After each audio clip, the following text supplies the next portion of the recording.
I have a question for you, Hazoor. Out of all of the books written by Promised Messiah, السلام, which one is your favourite?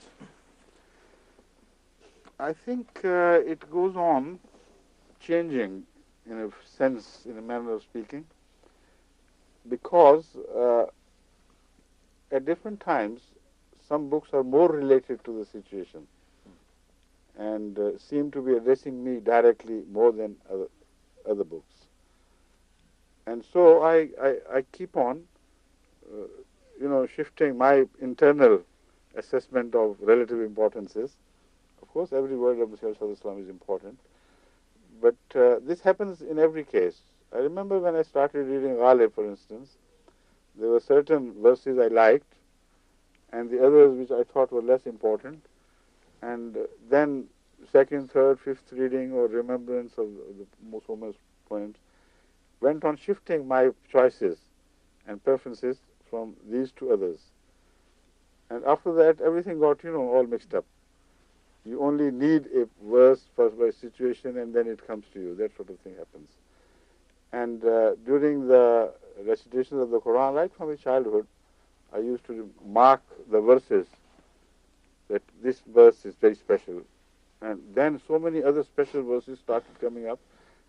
Almost every page was marked, flagged. And so how could I mark everything? Every verse had to be marked. So that is, I think, the answer to your question. But in generality, I think Hazrat Masih Maud should be understood at his best when he is not involved in any debate with his opponents.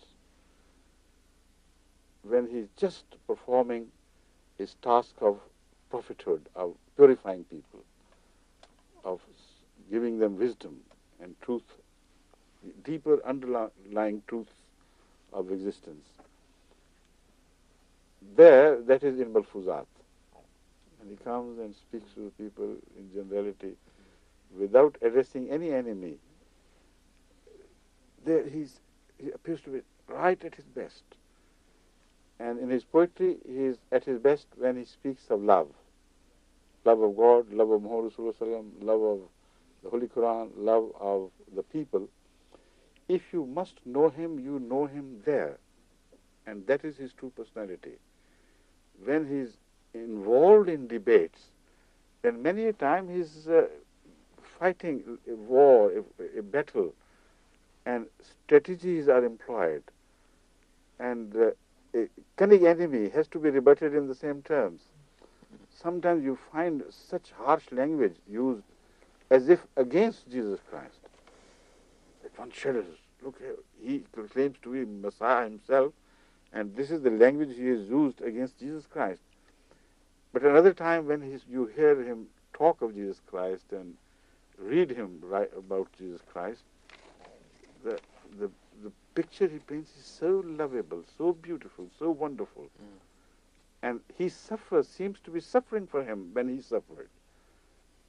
So this is the true personality which is uninfluenced by a specific situation.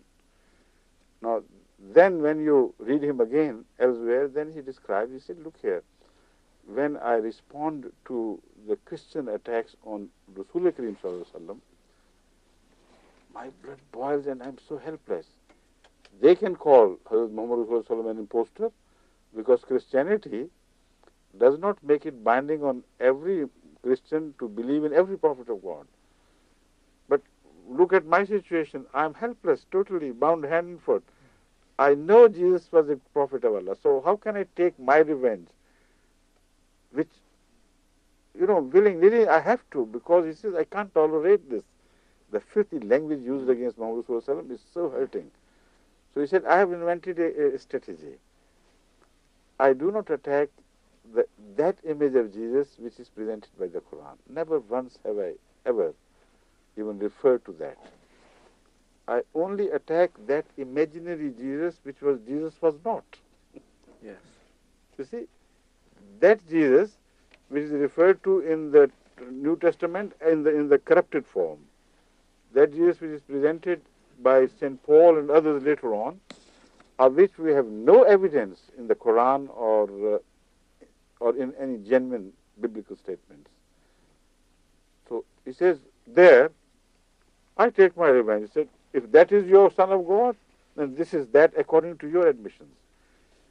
Now, there too, his personality appears to be, although the words seem to be harsh, but he is recognized in his deeper truth, because he never ever, as they say nowadays, alleges Jesus to have done something of which there is no positive proof in the biblical statements or in the statements of their own church fathers and divines.